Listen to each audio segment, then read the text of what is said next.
वेद सतपुरुष channel में आप लोगों का स्वागत है। और इस वीडियो में साथियों बाबा रामपाल के द्वारा दिए गए ज्ञान का खंडन सदगुरु कबीर के वचनों द्वारा हम करने वाले हैं। अर्थात किसी ने हमारे वीडियो पर कमेंट किया है, अर्थात उनका कहना यह है कि बाबा रामपाल का ज्ञान श्रेष्ठ है, उत्तम है। क्यों? क्योंकि बाबा रामपाल शास्त्रों के अनुकूल भक्ति दे रहे हैं। ठीक है। और दूसरी बात यह है कि बाबा रामपाल कबीर पंथ का ज्ञान दे रहे हैं। लेकिन साथियों आपको विचार करना है कि जो बात कबीर साहब ने नहीं कही, जो कार्य करने को कबीर साहब ने नहीं कहा, ऐसा करने को आप लोगों को बतलाया जा रहा है। तो आप सोचिए कि आपको क्या कबीर का ज्ञान मिल रहा है? नहीं। तो सदगुरु कबीर साहब ने जो बतलाया है, लोग कहते हैं कि प्रमाण नहीं दिखाते हो।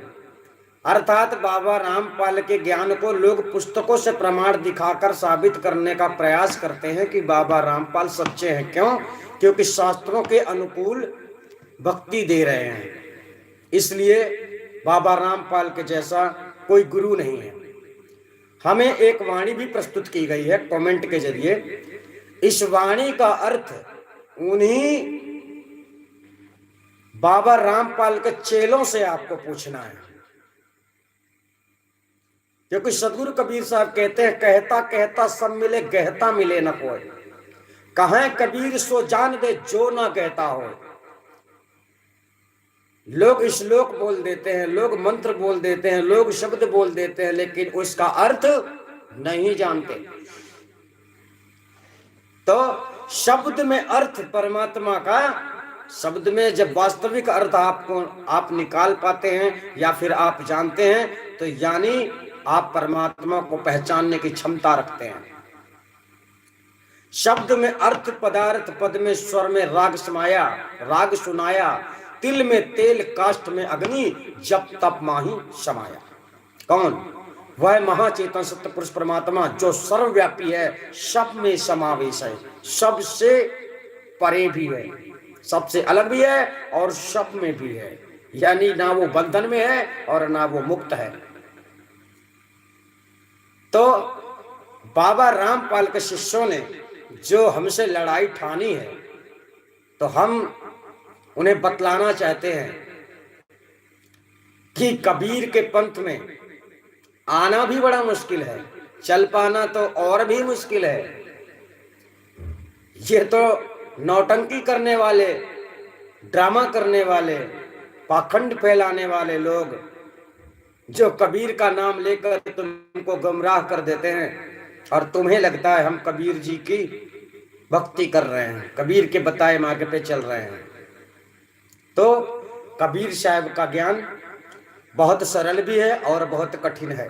जिसकी भक्ति परमात्मा के लिए श्रेष्ठ है, जिसकी लगन परमात्मा में लगी है, उसके लिए सरल है। जिसकी नहीं लगी है उसके लिए दुर्लभ ही है। तो चलिए हम जानते हैं, आपको कुछ सबूत भी दिखाएंगे जो इन्होंने बोला है शास्त्रों के अनुकूल। तो सदगुरु कबीर साहब ने तो वेदों का खंडन कर दिया। अब आपको समझना है कि जब आपके बाप को खंडन कर दिया गया तो तुम किस गिनती में आते हो? यानी आपका बाप भी मौजूद है तो तुम किस गिनती में आते हो? बाप आपसे बड़ा है जिसने आपको जन्म दिया। तो इसी प्रकार से चारों वेद पिता समान है। इन शास्त्रों के, वेदों के सबसे प्रथम वेद, इस संसार में 4 वेदों की उत्पत्ति हुई है। अब ये लोग बात करने लगते हैं सूक्ष्म वेद की। सूक्ष्म वेद क्या है साथियों? सूक्ष्म वेद कोई भी नहीं है। अगर सूक्ष्म वेद कोई है तो वो कबीर का वास्तविक ज्ञान है। सूक्ष्म ज्ञान, जीना ज्ञान, बारीकी ज्ञान। यानी सदगुरु कबीर साहब ने बहुत गहराई से जीवों को समझाने का प्रयास किया है। लेकिन फिर भी बात वही है कि जासो नाता आदि का बिसर गया सो ठौर, 84 के बस परा कहे और की और।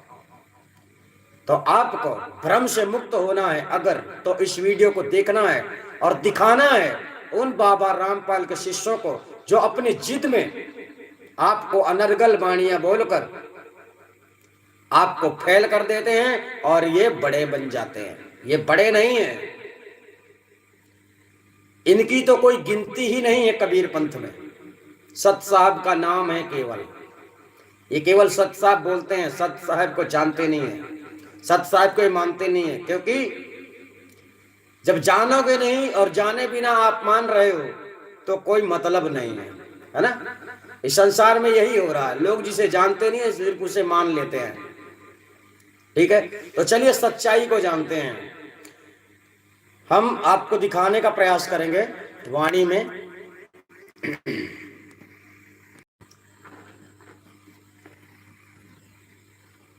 हाँ, चलिए वाणियां आप देखिए, फिर हम इसके बाद इनको समझाते जाते हैं। जो हमने बाहर वीडियो में दिखलाया है वही वाणियां हम दिखाने वाले हैं। शायद उसमें आपके समझ में ना आया हो तो आप यहां समझ लेंगे।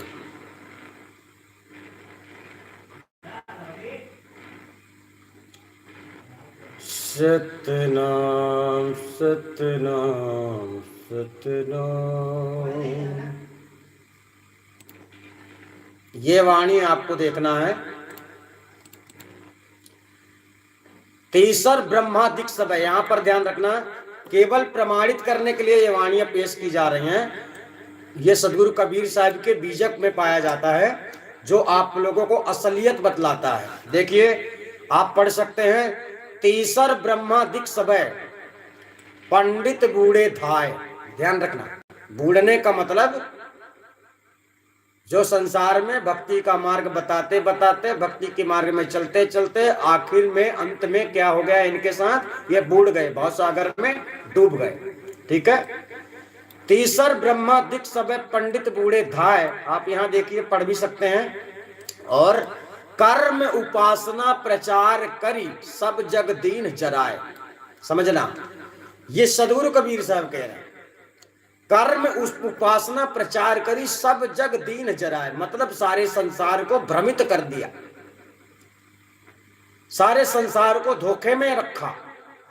मतलब आप मुक्ति का मार्ग खोज रहे हैं तो ये लोग तुम्हें कर्म भर्म के जाल में फंसा कर, उपास करना है, पूजा पाठ करना है, फलाना करना है, ढिमका करना है, ऐसा करने से परमात्मा खुश होगा, ऐसा करने से मुक्ति मिल जाएगी, ऐसी बातें आप लोगों को लालच दे देकर यहाँ पर क्या कह रहे हैं सदगुरु कबीर साहब, सब जग दीन जराए। ठीक है, अभी ये वाणी छोटी दिखाई दे रही है, अभी हम आपको पूरा भी दिखाएंगे और कुछ अर्थ भी पूरा इसका समझाएंगे। यहाँ पर साधारण तरीके समझिए, ब्रह्मादिक पंडित सब है भूखी भूखी मर जाए। यहाँ ध्यान रखना, ये बाबा रामपाल जो शास्त्रों की बात करता है या फिर बाबा रामपाल के चेले जो शास्त्रों की बात करते हैं, ये भौंक भौंक कर मर जाएंगे।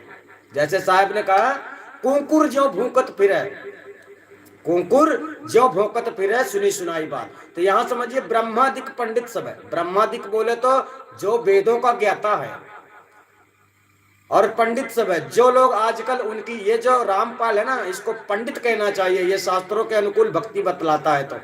तो ये शास्त्रों में भी भक्ति नहीं बतला रहा है, कबीर पंथ में तो बतला ही नहीं रहा है। चलिए, ब्रह्मादिक पंडित सब है भूख भूख मर जाए, वेद भरोसा किए ते काज न काहू बनाए। ध्यान से समझना, यहां पर सदगुरु कबीर साहब ने उत्तर दिया कि वेद के भरोसे, जिसने वेद पर भरोसा किया,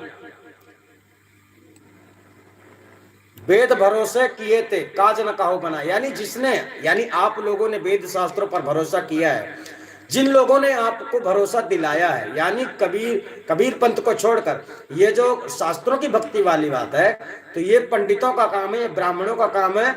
और ये साधनाएं जो आपको बतलाते हैं, इससे मुक्ति नहीं होना है, आपका जीवन सफल नहीं होने वाला। काज न काहू बना मतलब किसी का भी काम बनने वाला नहीं है।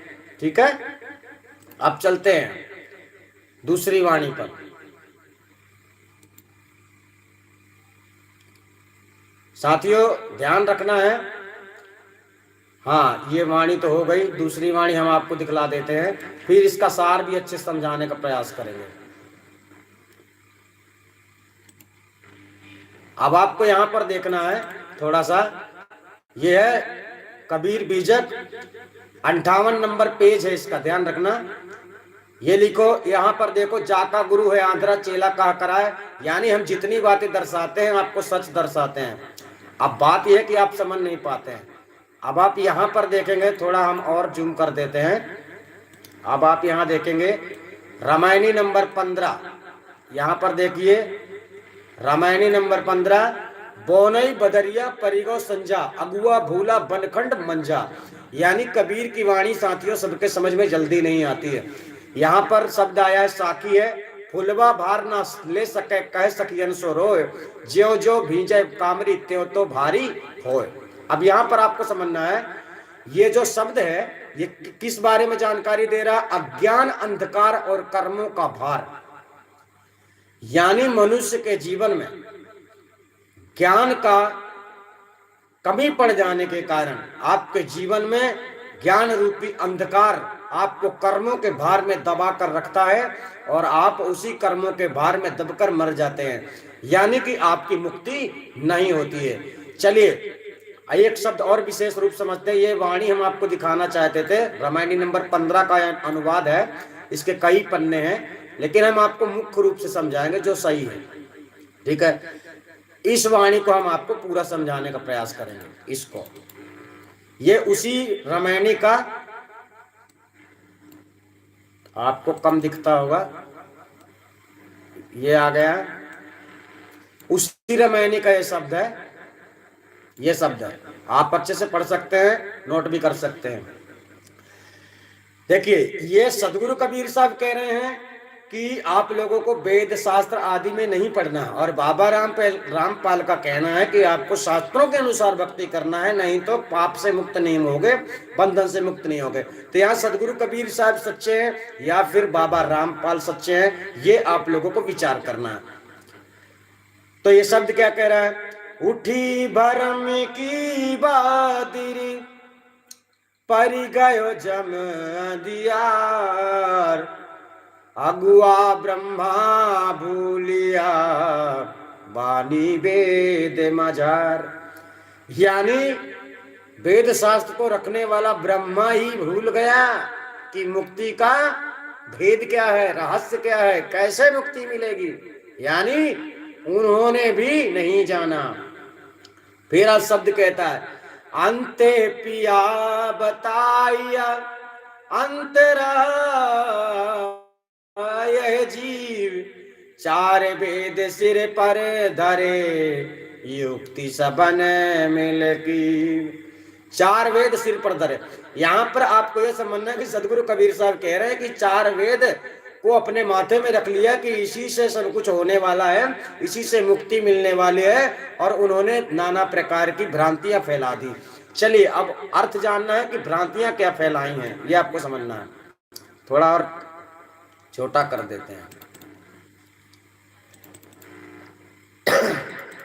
आपको दिखाई देना चाहिए, हम उतना बड़ा करेंगे ताकि आप समझ सकें। चलिए अब यहाँ पर थोड़ी विशेष रूप से आपको समझना है जो हम आपको समझाने वाले हैं। ठीक है,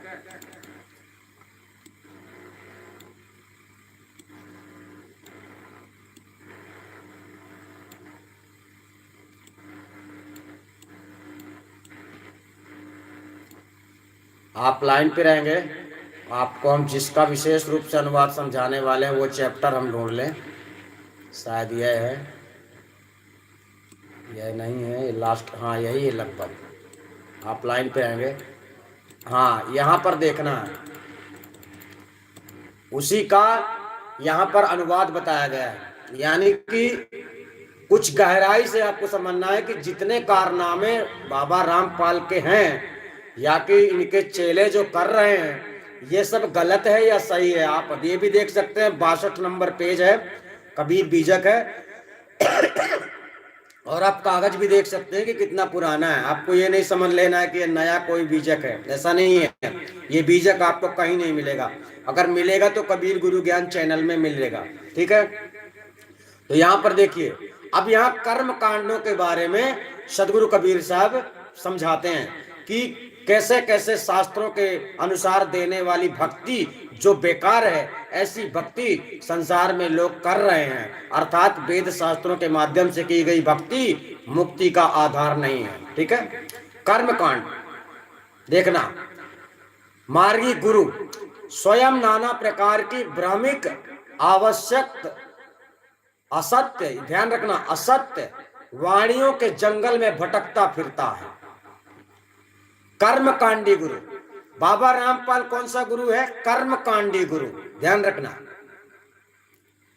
कर्मकांडी गुरु। यहां पर सदगुरु कबीर साहब कहते हैं कर्मकांडी मार्गी गुरु स्वयं नाना प्रकार की भ्रमिक असत्य वाणियों के जंगल में भटकता फिरता है। अब यहां पर आपको समझना, सदगुरु कबीर साहब ने इसमें किसे इशारा कर दिया? देखिए, ना तो गीता पढ़ने से मुक्ति मिलने वाली है, ना तो रामायण पढ़ने से मुक्ति मिलने वाली है, ना शिव पुराण पढ़ने से, ना गुरु पुराण पढ़ने से, ना तो कोई शास्त्र पढ़ने से, ना तो कोई वेद पढ़ने से मुक्ति मिलने वाली है। अर्थात तो उसी के अंतर्गत आपका मन फंसा रहता है। सदगुरु कबीर साहब ये कह रहे हैं, ध्यान रखना, शिष्य भी पथ भ्रष्ट होकर दूसरा ही यज्ञ यज्ञादि का रास्ता अपना लेता है। शिष्य यानी ऐसे कर्मकांडी गुरु को आप शिष्य बन जाते हैं और इनके माध्यम से बताए गए क्रिया कर्म आप करने लगते हैं। तो यहाँ पर सदगुरु कबीर साहब क्या कहते हैं? पूर्वकृत कर्म फल प्रारब्ध जन्य सुख दुख भोग रूप वर्षा से अपनी रक्षा पाने के हेतु देशाटन तीर्थाटन क्षेत्रों में भ्रमण करता है। कौन? शिष्य। यानी आप पे गुरु ने जैसा उपदेश दिया होगा ठीक उसी प्रकार आप करते होंगे। किसी ने कहा होगा आपको तीर्थों में जाना है ना, आपको फलाने समय पे फलाना काम करना है, ऐसा करना है, वैसा करना, जो भी बतलाया जाता है। और काल मास तिथि आदि शुभ समय, जैसे भक्ति के मार्ग में साथियों कोई भी शुभ समय नहीं होता और कोई भी अशुभ समय नहीं होता। यानी जैसे कोई कह दे कि पूर्णिमासी का दिन बहुत अच्छा होता है, सदगुरु कबीर का व्रत पूर्णिमा को रखना चाहिए, तो साथियों ये सब गलत है। परमात्मा का भक्ति, परमात्मा का स्मरण किसी भी समय किसी भी स्थिति पर आप कर सकते हैं, क्योंकि परमात्मा ना तो अशुद्ध होता है ना तो शुद्ध होता है, वह विशुद्ध होता है। ध्यान रखना, शुद्ध अशुद्ध दो चीजें पाप और धर्म के बीच होती हैं, लेकिन परमात्मा इन दोनों से परे है, इसीलिए उसे विशुद्ध कहा जाता है।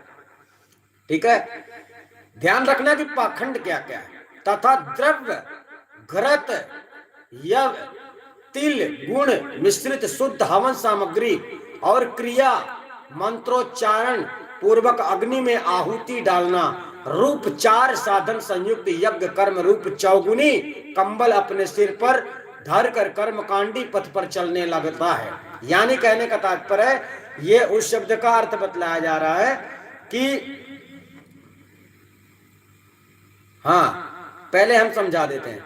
आता है उसे यह ज्ञात नहीं कि अनेक प्रकार के यज्ञ यज्ञादि वेदोक्त कर्म प्रतिपादक वाणी की वर्षा से तो यह यज्ञ यज्ञादि कर्म रूप कंबल अधिक भारी वजनदार हो जाता है, जो सांसारिक तथा शारीरिक विषय जन्म सुखों में आसक्त मनुष्य था आसक्त हो जाता है ना। अब यहाँ थोड़ा सा विशेष ध्यान देना, जो सांसारिक तथा शारीरिक विषय जन्म सुखों में आसक्त मनुष्य था, वह गुरुजनों की सेवा सत्संग और सदग्रंथों के पठन पाठन रूप सरल साधनों के पालन रूप कर्तव्य के लिए समय के अभाव का बहाना बताकर मानव तन की सफलता रूप आत्मज्ञान की प्राप्ति से वंचित रहता था। यानी सदगुरु कबीर साहब क्या कह रहे हैं? जितने लोग इस प्रकार के कर्म कांड में फंसे हुए हैं, ऐसे लोगों के बारे में सदगुरु कबीर साहब कह रहे हैं कि ऐसी भक्ति जो लोग कर रहे थे या कि वर्तमान में जो लोग कर रहे हैं, तो जो सदगुरु कबीर साहब के समय में हो रहा था वो तो हो ही रहा था, वर्तमान में जो हो रहा है वो देखिए। यानी जो पहले नहीं हुआ वो अब नहीं हो सकता। यानी वेद शास्त्रों से मुक्ति ब्रह्मा को नहीं मिली, जो कि वेदों के ज्ञाता हैं, तो उनसे उत्पन्न होने वाले जीवों की कैसे हो सकती है, यानी नामुमकिन है। यानी सदगुरु कबीर साहब कहना चाहते हैं कि इस प्रकार की वेद शास्त्र आदि ग्रंथों के द्वारा बताई गई भक्ति का अगर आप लोग मार्ग अपनाते हैं, अगर चुनते हैं, ऐसी साधना आप करते हैं जो शास्त्रों में बतलाई जाती है, तो इससे आपको कभी भी आत्मज्ञान प्राप्त नहीं होता है और ना कभी हुआ है। ठीक है, और आगे देखते हैं। हाँ, मानव तन की सफलता। मानव तन की सफलता क्या है? अपने आत्म स्वरूप को जानना। आत्म स्वरूप को जानने के लिए क्या करना पड़ता है? भेदी सदगुरु की शरण लेना पड़ता है। यानी जो पहले होता था, सदगुरु कबीर साहब ने यहाँ पर उसी का विवरण दिया है कि ऐसा कर्म कांड करते रहने वाले जीवों का कभी उद्धार नहीं हुआ, ऐसे जीवों का कभी भी लक्ष्य पूरा नहीं हुआ, इन्हें कभी भी आत्मज्ञान प्राप्त नहीं हुआ। क्यों नहीं हुआ? वही अब कर्मकांडियों के बहकाव में आकर यज्ञ यज्ञादि की दुख साध्य सामग्री जुटाने का भारी क्लेश वहन कर रहा है। यानी आप भक्ति करते हैं, फिर भी आप काम करते हैं, पैसा कमाते हैं, घर भी चलाते हैं, दान भी करते हैं, है ना, ये सब करते हैं ना। अगर मान लीजिए आपको यज्ञ करवाना है तो आपको कितना पश्चाताप करना पड़ेगा भाई, पैसे कमाने पड़ेंगे, बहुत लोगों को खाना खिलाना पड़ेगा, साधु संतों को बुलाना पड़ेगा, यानी नाना प्रकार के कष्ट आपको उठाने पड़ेंगे, जिससे मोक्ष नहीं मिलने वाला। और ये सब करने के लिए आपको बहुत मेहनत करना है। यज्ञ करना है तो भी बहुत मेहनत है। आप जो भी संसार में तंत्र मंत्र आदि जो भी करते हैं, पूजा पाठ का जो भी सामग्री लगता है, ये सब आप इकट्ठा करते हैं, इसके लिए आपको पैसों की जरूरत होती है, जिससे आप खरीदते हैं और अपनी जरूरत को पूरी करते हैं। तो ये क्या है? यह आडंबरी साधना है। यानी बाबा रामपाल के बताई गई जो साधना है वह बिल्कुल खंडित है, यानी गलत है। चलिए एक आध चैप्टर और देख लेते हैं इसमें, यहां समझना अच्छे से।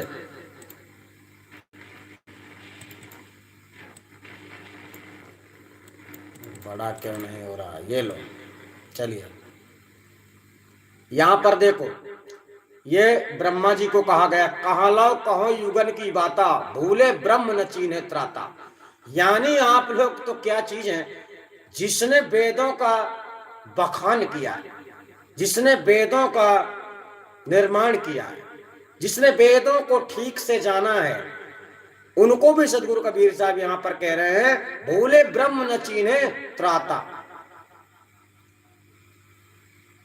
यानी उस ब्रह्मा ने भी इस दुनिया को बनाने वाले को भी नहीं जाना, तो फिर परमात्मा तो उससे बहुत दूर है, परमात्मा उससे बहुत परे है। ठीक है, और देखते हैं, ये सब वाणियां हैं, इसमें थोड़ा समझना। उठी भरम की बादरी परिगौ बन मजार, है ना, थोड़ा और समझना। इस शरीर का मुख्य उद्देश्य आत्म कल्याण सिद्ध नहीं हुआ और ना होगा। ठीक से समझना। अब इस वृद्ध शरीर से कुछ नहीं हो सकता है। अतः जब तक जीवात्मा अपने चेतन स्वरूप ज्ञान सहित उस महाचेतन सार शब्द स्वरूप सत्य पुरुष परमात्मा का साक्षात्कार नहीं कर लेता, तब तक उसको स्थायी सत्य सुख की प्राप्ति नहीं हो सकती है। वह सत्य पुरुष परमात्मा अपने सदैव निरंतर होने से अत्यंत समीप है। अब यहाँ पर ध्यान रखना, हम कहते हैं कि परमात्मा आपसे निकट है, और ये बाबा रामपाल क्या कहते हैं? इसने तो किलोमीटर बता के रखा है कि इतने संख्य कोश दूरी में परमात्मा है। बताइए, कबीर परमात्मा घोषित कर रखा है, परमात्मा आपके समीप है, आपसे दूर नहीं है।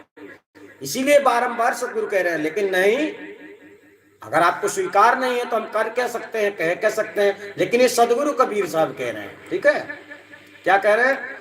वह सत्य पुरुष परमात्मा अपने यानी आपके अपने सदैव निरंतर होने से अत्यंत समीप है, आपसे निकट है, आपसे कभी वो अलग नहीं हुआ, आप उससे अलग हैं। केवल आपके अंदर क्रिया उत्पन्न हो जाने के कारण आप अलग हैं, आप क्रियाशील हैं और वो क्रियाशील नहीं है, इतना फर्क है। अतः इस रामायणी का संकेत अर्थ यह भी है कि आत्मा तथा परमात्मा के स्वरूप ज्ञान से विहीन गुरु तथा अज्ञानी शिष्य दोनों ही मिलकर के परमार्थ पथ के पथिक बनकर तीर्थ व्रतादि कर्मकांडों के सहारे चलना शुरू तो करते हैं, परंतु दोनों की युवा अवस्था रूपी सूर्य सहसा अस्त होते होते अज्ञान अंधकार रूप काले बादल मनुष्य जीवन रूपी आकाश पर छा जाते हैं और आत्मा तथा परमात्मा के स्वरूप ज्ञान से विहीन वंचक के भ्रमिक असत्य वाणी रूपी आंधी भी अपना ही अधिकार शासन मानकर जोर शोर से अपना आक्रमण प्रारंभ कर देती है। अब यहां पर आपको समझना है, आत्मस्वरूपी ज्ञान से वंचित विहीन किसे कहा जाता है? जिस गुरु को आत्मा परमात्मा का ज्ञान नहीं है, ऐसे पाखंडी लोगों को आप अपना गुरु बनाते हैं तो वह आपको मोक्ष मार्ग प्रदान नहीं कर सकता और ना वो मोक्ष ज्ञान दे सकता, क्योंकि मोक्ष ज्ञान का मुख्य उद्देश्य है आत्मा को जानना और आत्मा को जानने के बाद परमात्मा का साक्षात्कार करना। यह आत्मा की विशेष कला है और इसमें किसी की होशियारी नहीं चलती है। अगर उसमें कोई होशियारी करता है, छल कपट करता है या फिर परमात्मा से मतलब आपको यह समझना है कि आपको केवल गुरु के वचनों में चलना है। आप सीधा सीधा यहां पर समझ लीजिए, लेकिन गुरु के वचनों में तब चलना है जब आपको सच्चा गुरु मिल जाए, एक ऐसा गुरु मिल जाए जो गुरु आपको आत्मा का परिचय करवा सके। और आत्मा का परिचय ना करवाने वाला गुरु चाहे आपका चमत्कार करता हो, चाहे आपको जिंदा से मुर्दा कर दिया हो, फिर भी मुक्त नहीं कर सकता। ये आपको ध्यान रखना है। चाहे कितनी बड़ी बीमारी का विनाश कर दिया हो, फिर भी वो मुक्त नहीं कर सकता, क्योंकि मुक्त होने वाला ज्ञान है आत्मा ज्ञान, आत्मा को जानना। तो यहाँ पर हम बारंबार, आज से नहीं कह रहे, कब से कह रहे हैं, लोग समझ नहीं रहे। यहाँ पर सदगुरु कबीर साहब स्वयं कह रहे हैं, जब तक जीवात्मा अपने चेतन स्वरूप ज्ञान, ध्यान रखना, आपको चेतन ज्ञान की आवश्यकता है, मतलब उस चेतना को जानना है कि वो कैसी होती है। अपने निज स्वरूप को जानोगे, इसके बाद परमात्मा का साक्षात्कार करोगे। अर्थात साक्षात्कार कहने का तात्पर्य है सबसे पहले स्वयं को जानो और उसके बाद जब परमात्मा में विलीन होने की प्रक्रिया शुरू हो जाएगी, तब चल के कहीं आप परमात्मा को सर्वत्र जगहों में देख पाओगे, जैसे हम देख रहे हैं। और सदैव कहते हैं कि परमात्मा सर्वव्यापी है, लेकिन कैसा है ये आप जानते नहीं और हम जानते हैं, इतना फर्क होता है। तो यहाँ पर मुक्ति का एक ही उपाय है, आत्मा को जानना और परमात्मा में रमण हो जाना, दूसरा कोई उपाय नहीं। फिर संसार में नियम होते हैं, सिद्धांत होते हैं, क्या करने से क्या होने वाला है। इस प्रकार से संसार में रहकर संसार के रीति रिवाजों का पालन तो आपको करना ही होगा। यानी ऐसा नहीं हो सकता है कि आप संसार कुछ कर रहा है, आप कुछ कर रहे हैं, मनमानी आप नहीं कर सकते हैं। हर मंजिल को पाने का एक विशेष रास्ता होता है, एक विशेष नियम होता है और उस नियम में आपको चलना होता है। ठीक इसी प्रकार आपको गुरु ऐसा बनाना है जो आत्मा एवं परमात्मा का परिचय आपको करवा दे।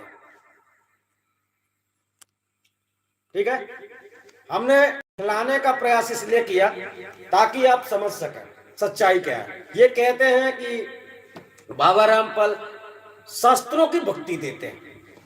अरे शास्त्रों की भक्ति, शास्त्र किसका अंश है? शास्त्र किसका ज्ञान दे रहा है? परमात्मा का नहीं दे रहा है। शास्त्रों में केवल और केवल ब्रह्म निरंजन की विशेष साधना है। यज्ञ करोगे ना तो ब्रह्म निरंजन की दुनिया में जाओगे, लेकिन आप ब्रह्म निरंजन को नहीं देख पाओगे, क्योंकि प्रथम में जन्म लेने वाले ब्रह्मा विष्णु महेश जो उनके पुत्र माने जाते हैं, उन्होंने भी नहीं देखा। बहुत योग किया, बहुत तपस्या की, वह इतना विकारशील है।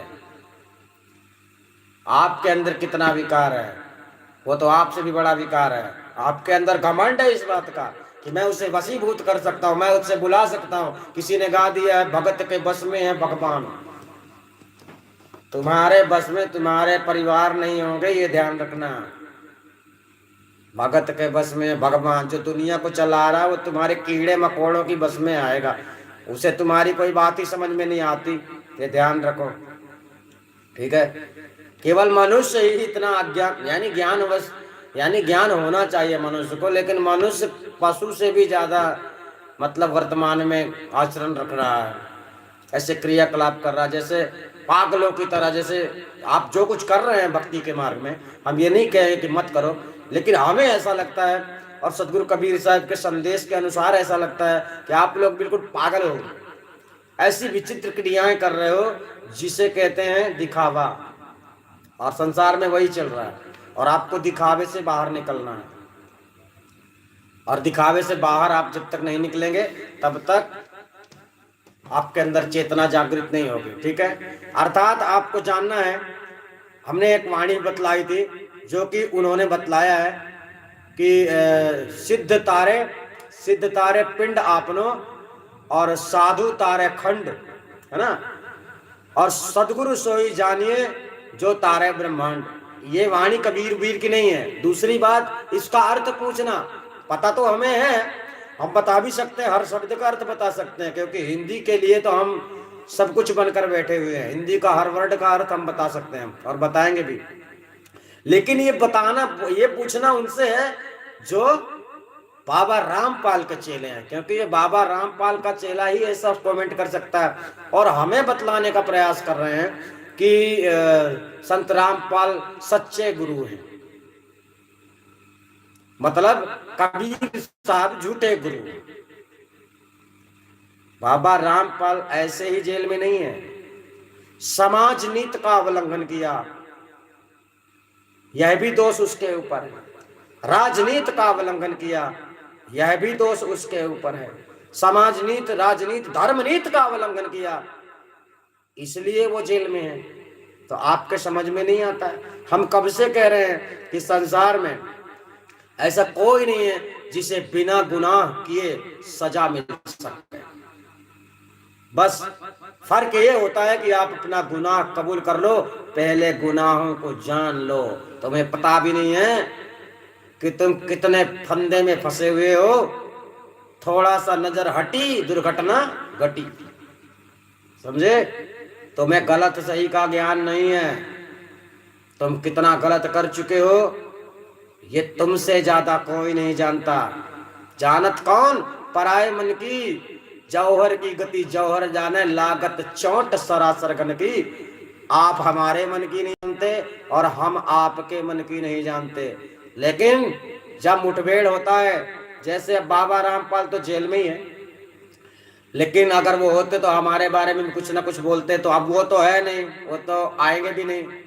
लेकिन उनके चेले जितने, चमचे जितने हैं जो उनके संस्था को चला रहे हैं, तो उन्हें लगता है कि हमारे ग्रुप में इतने आदमी हैं, हमें कोई झुका नहीं सकता।